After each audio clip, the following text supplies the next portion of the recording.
Apakah Lego bisa menjadi alat politik? Selama konflik Timur Tengah memanas, sekelompok konten kreator membanjiri internet dengan video bergaya Lego Iran. Produser CNN International Leila Garagoslo berbicara dengan tim di balik video AI yang viral ini.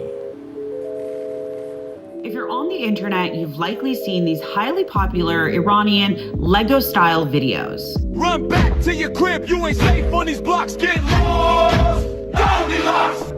Published almost daily, these detailed videos with American and Western cultural references have taken the world by storm. The group that makes these publishes across social media platforms, but recently had their YouTube account shut down for showing violent content. But who is behind these videos? Is it Iranian government propaganda?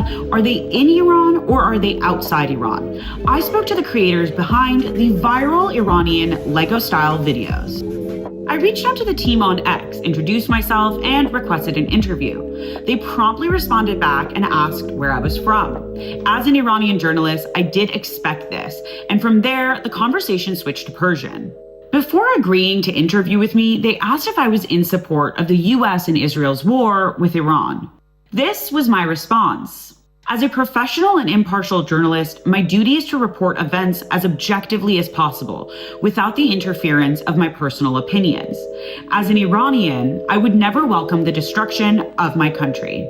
After another round of questions, these in English, we agreed to the group's first interview with an Iranian journalist and agreed to do the interview in Persian. Turns out, Explosive Media is a small team of Gen Z creators.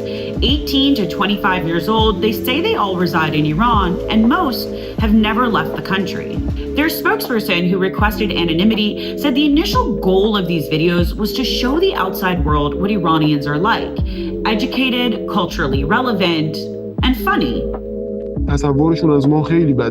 We know that the West has a bad perception of us. They don't know us at all. We wanted to break down this wall of censorship. We wanted to say that we're funny, funnier than you even. We understand culture and the arts, and we are incredibly educated.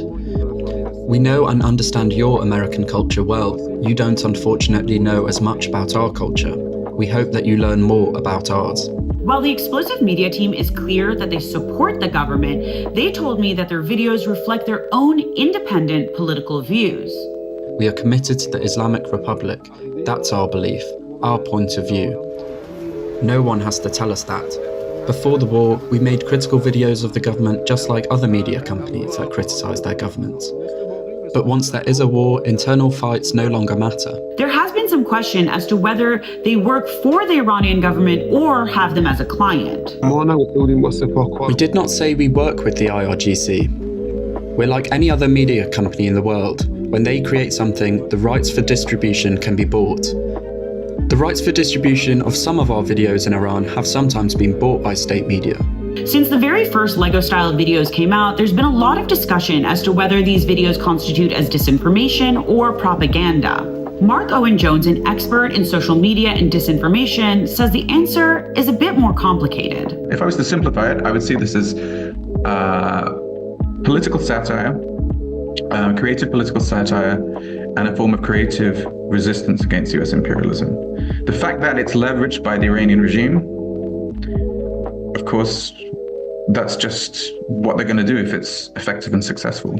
And I think to try and frame it as either pro or anti-government or government propaganda is a bit complicated. Whether satire or propaganda, these videos speak to a moment in social media and geopolitics, one that the Iranian government has adapted to.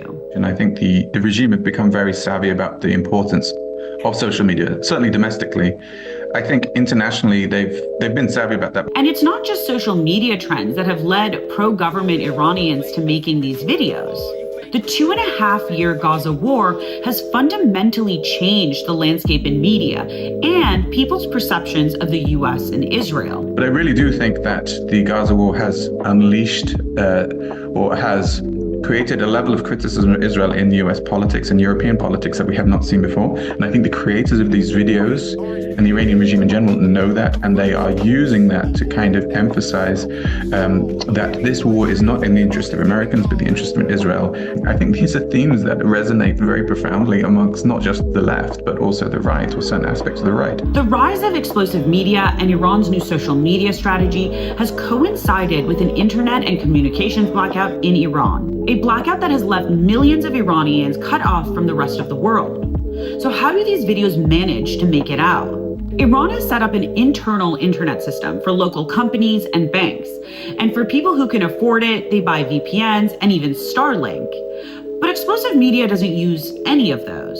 The group applied for an internet license as a news media company. The license allows news outlets to connect to the global internet.